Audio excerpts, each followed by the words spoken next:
द्वादश स्कंद के बाद जब पुनः भागवत महात्म्य श्री व्यास जी ने लिखा है तो उसमें बड़ी सुंदर एक श्लोक रचना की है। 2 शब्दों में पूरी दुनिया को समझा दिया। ये भागवत क्या है?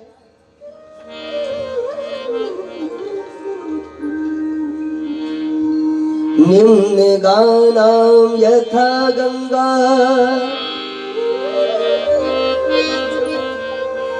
देवानाम अच्युतम परम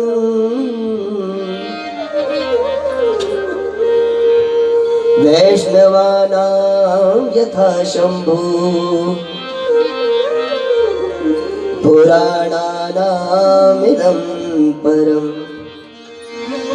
देखो, अगर हम लोग कोई भी कार्य करें तो लोग कहते हैं कि ये कार्य हम क्यों करें। ये जो वाई शब्द है ये क्रॉस क्वेश्चन में बहुत काम आता है। किसी से कहो भैया आप मंदिर जाया करो तो सामने वाला सीधा कहता भाई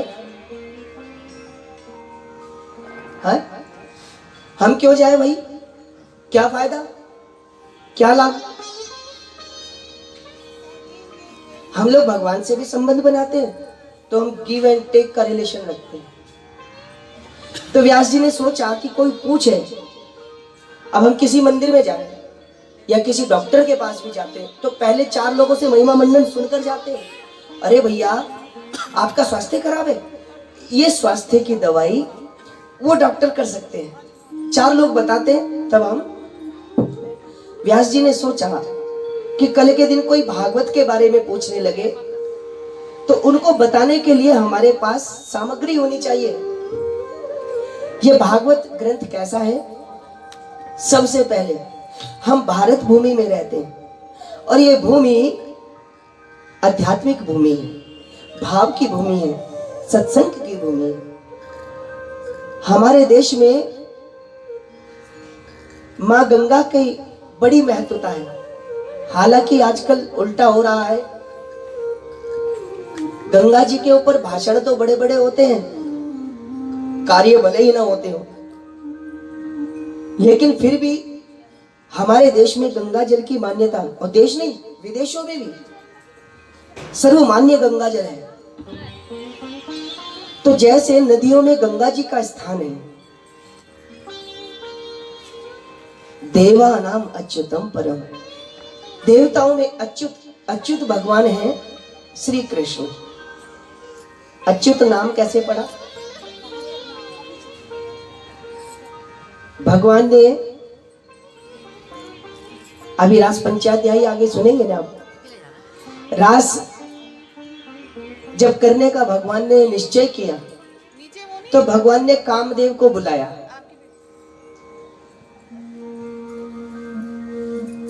भगवान ने पूछा, कामदेव तुम्हारे मन की कोई कामना हो, हालांकि तुम तो खुद ही काम हो, फिर भी तुम्हारे मन में कोई काम हो तो मुझे बताना, वो तुम्हारा संकल्प भी आज मैं सिद्ध कर दूंगा। कामदेव ने पूछा, प्रभु आज आप इस प्रकार की बातें क्यों कर रहे हैं? लगता है कि हमने कृष्ण को व्यथा ही कृष्ण को समझ लिया, व्यथा ही भगवान समझ लिया। आप भगवान नहीं हो सकते। क्यों? क्योंकि आज भगवान ने स्वयं मन का आश्रय लिया। भगवान अपेता रात्रि शरदोत्फुल्ल मल्लिका विलिक्षितुं मनश्चक्रे योग मायामपाश्रिता। श्री कृष्ण ने जब मन का सहारा लिया, योग माया का आश्रय लिया, तो किसी ने कहा ये कैसे प्रभु है जिनको सहारे की आवश्यकता पड़े। तो मैं आपसे निवेदन करूं, सचमुच भगवान के पास सब कुछ है, लेकिन ये मन ही नहीं है। और अच्छा है ये मन जीव के पास है, इसको लगाम कसने वाला ऊपर रहता है।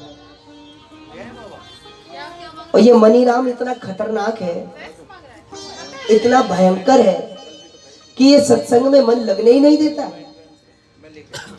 हम भगवान का भजन करने बैठे, सोई हमें 1000 काम याद आते हैं, लेकिन भगवान ने कहा कि ये मन भी बड़े काम की चीज हो सकती है। कभी कभी व्यसन भी काम आ जाता है। भगवान ने आज स्वयं मन का सहारा लिया। अब आप कहेंगे कि भगवान के अंदर मन नहीं है, तो फिर भगवान कैसे है? तो मैं आपसे कहता हूं, भगवान की स्थिति ऐसी है कि भगवान से अगर कुछ करवाना हो, कुछ सिद्धि चाहिए, मनोकामना सिद्धि चाहिए, तो भगवान से वो कार्य करवाना पड़ता है। भगवान करते नहीं है, भगवान को प्रेरित करना पड़ता है।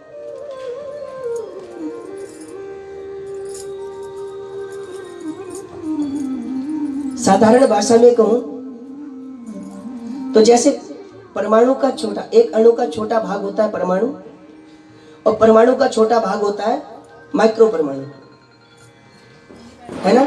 उसके 3 अंश होते कि नहीं? सभी ने पढ़ा हुआ, केमिस्ट्री का सब्जेक्ट है। माइक्रो परमाणु के भी 3 अंश होते हैं, इलेक्ट्रॉन, प्रोटॉन और न्यूट्रॉन। ऐसा ही होता है।